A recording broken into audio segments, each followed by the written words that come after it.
नमस्कार दोस्तों। दूध के दांत, जिनको कि मिल्क टीथ या डेसिडुअस टीथ भी कहा जाता है, इनको लेके बहुत सारी भ्रांतियां फैली हुई हैं। जैसे कि हम अक्सर पेरेंट्स को ये बोलते हुए सुनते हैं कि उनके बच्चे के दूध के दांत सड़ तो गए हैं, पर उसका इलाज क्यों करवाएं, क्योंकि ये दांत तो गिर जाने वाले हैं, तो अभी केवल दवाई लेके काम न चला लें। तो हम उनसे पूछते हैं कि हाँ भाई, गिर तो जाएंगे, पर कब गिरेंगे? 2 महीने बाद, 4 महीने बाद, 4 साल बाद, 6 साल बाद? तो क्या इतने समय तक बच्चा दवाई ही खाता रहेगा? तो दोस्तों, इस वीडियो को पूरा और ध्यान से देखें, क्योंकि मैं अगले 4 मिनट में आपको मिल्क टीथ के बारे में ऐसी 4 इंपॉर्टेंट बातें बताने वाला हूं, जिनसे आपके बहुत सारे डाउट्स क्लियर होंगे। और लास्ट में मैं ये भी बताऊंगा कि मिल्क टीथ में सड़न आने का सबसे बड़ा कारण कौन सा रहता है, और साथ ही साथ में कुछ टिप्स भी दूंगा। पर सबसे पहले चल के ये जान लेते हैं कि मिल्क टीथ यानी कि दूध के दांत मुंह में आना कब शुरू करते हैं। मिल्क टीथ लगभग 6 महीने की एज से आना शुरू करते हैं, और सबसे पहले नीचे के सामने वाले दांत आना शुरू करते हैं, और धीरे धीरे करके लगभग 2 से 2.5 साल तक ऊपर और नीचे के पूरे दांत आ जाते हैं, जिसमें कि टोटल 20 मिल्क टीथ होते हैं, 10 ऊपर के और 10 नीचे के। अब हम ये चल के जानते हैं कि मिल्क टीथ गिरना कब से शुरू करते हैं। तो लगभग 6 साल की उम्र से मिल्क टीथ गिरना शुरू कर देते हैं, और लगभग 12 साल तक एक एक करके धीरे धीरे करके ये गिरते जाते हैं और परमानेंट टीथ से रिप्लेस हो जाते हैं। तो लगभग 12 साल की एज तक मिल्क टीथ पूरे गिर जाते हैं, और 12 साल की एज तक आपके मुंह में परमानेंट 28 दांत, मतलब कि 14 ऊपर और 14 नीचे आ चुके होते हैं। इसके बाद में अक्कल दाढ़ें आती हैं लगभग 18 से 23 साल की एज में।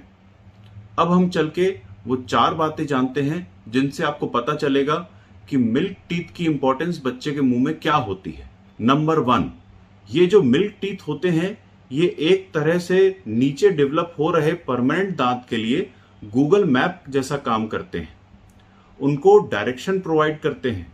यदि समय से पहले सड़न वगैरह के कारण मिल्क टीथ को निकाल दिया जाएगा, तो परमानेंट दांतों को आने का रास्ता नहीं मिल पाएगा, और उनको इरप्ट होने में या मुंह में आने में प्रॉब्लम हो सकती है।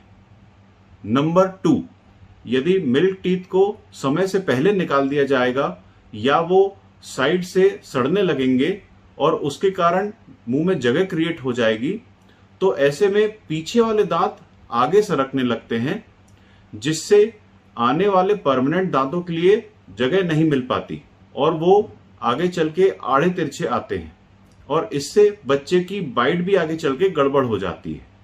नंबर 3, बच्चे के जो पीछे वाले मिल्क टीथ रहते हैं, वो लगभग 2 साल से लेकर 12 साल तक चबाने की प्रक्रिया में हेल्प करते हैं।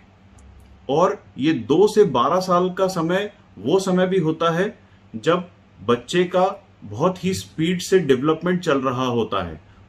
उसकी ऑर्गन्स वगैरह डेवलप हो रही होती हैं, उसका ब्रेन डेवलप हो रहा होता है, उसका पूरा शरीर डेवलप हो रहा होता है। यदि मिल्क टीथ खराब हो जाएंगे तो चूइंग प्रॉपर नहीं होगी, और इससे डाइजेशन और ग्रोथ दोनों में ही प्रॉब्लम हो सकती है। तो यदि पेरेंट्स को ऐसा लगता है कि ये तो दूध के दांत ही हैं, टेम्पररी हैं, और ये सड़ भी गए हैं, तो इनका इलाज नहीं कराना चाहिए, तो ये बिल्कुल गलत सोच है। क्योंकि यही दांत कम से कम 10 साल तक, 2 साल से लेकर 12 साल तक चबाने में बहुत ही महत्वपूर्ण योगदान देते हैं। और इसमें यदि सड़न होगी और बच्चे के दांतों में दर्द वगैरह रहेगा, तो वो ठीक से चबा ही नहीं पाएगा। और यदि दर्द के लिए हम एंटीबायोटिक भी देंगे, तो कितनी एंटीबायोटिक देंगे? एंटीबायोटिक 5 दिन के लिए दी जाती है, 10 दिन के लिए दी जा सकती है, लेकिन महीनों सालों तक एंटीबायोटिक नहीं चलाई जा सकती। और इसीलिए जैसे ही बच्चे के दांतों में सड़न दिखे, उसका इलाज कराना आवश्यक होता है। नंबर 4, अगर मिल्क टीथ में सड़न रहेगी, तो आगे चल के आने वाले परमानेंट दांतों में भी इस सड़न का असर पड़ता है। क्योंकि अगर एक भी दांत में सड़न रहती है, तो बैक्टीरिया अगल बगल के नॉर्मल वाले दांतों में भी ट्रांसफर होते हैं। तो इस कारण से यदि कोई भी मिल्क टूथ सड़ा हुआ हो, तो उसका इलाज जल्द से जल्द कराना आवश्यक होता है। अब हम चल के जानते हैं कि दूध के दांत में सड़न आने का सबसे बड़ा रीजन क्या होता है।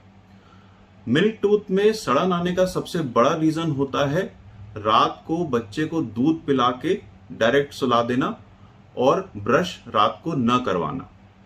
यदि आप रात को बच्चे को दूध पिला के बिना ब्रश करवाए सुलवा देते हैं तो दूध और दूध में मौजूद शक्कर दांतों के ऊपर जमी रह जाती है और यकीन मानिए बैक्टीरिया इससे अच्छी पार्टी कभी करते ही नहीं है। दूध और शक्कर का कॉम्बिनेशन बहुत ही खतरनाक होता है और इससे दांत बहुत ही ज्यादा स्पीड में सड़ते हैं। तो आपको बच्चे को रात को दूध पिला के कभी नहीं सुलाना है।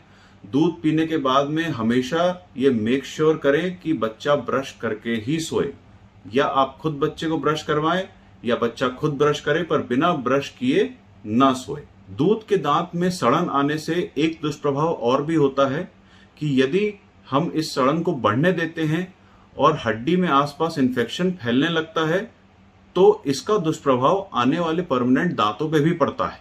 इसीलिए दूध के दांतों का इलाज समय से हो जाना बहुत ही आवश्यक होता है।